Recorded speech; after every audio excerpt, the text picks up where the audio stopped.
الله أكبر الله أكبر الله أكبر Awak hanya dah. Aboni onna tu arah Allah Akbar pada kita tak manja.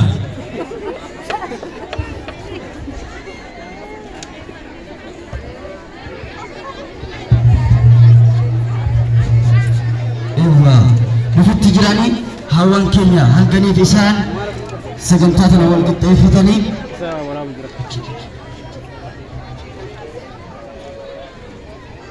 سان فرانسيس زفارة يولدية قبل هاي يلا ده نيجي رياض ريح من الأوراق فس والله نجر سبس نجي هو هل نجي را لما ده بقول قربان عنده ليه بخاري ها بدرو لا بدرو والله إن شاء الله ayye sagantatinya saganta hawani tafsir Al-Qur'an Syekh Musa wajib turti gari sini jannah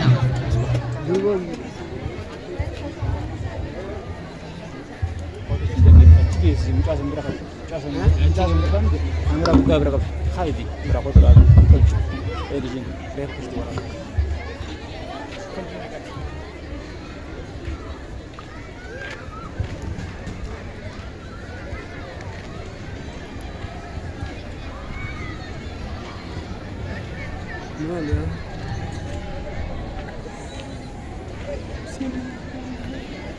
إن الحمد لله نحمده ونستعينه ونستغفره ونعوذ بالله من شرور أنفسنا ومن سيئات أعمالنا من يهد الله فلا مضل له ومن يضلل فلا هادي له أشهد أن لا إله إلا الله وحده لا شريك له وأشهد أن محمدا عبده ورسوله أما بعد نحييكم بتحية الإسلام وهي السلام عليكم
keenya kabajamoo waan nu dhaggeeffattaniif galatooma.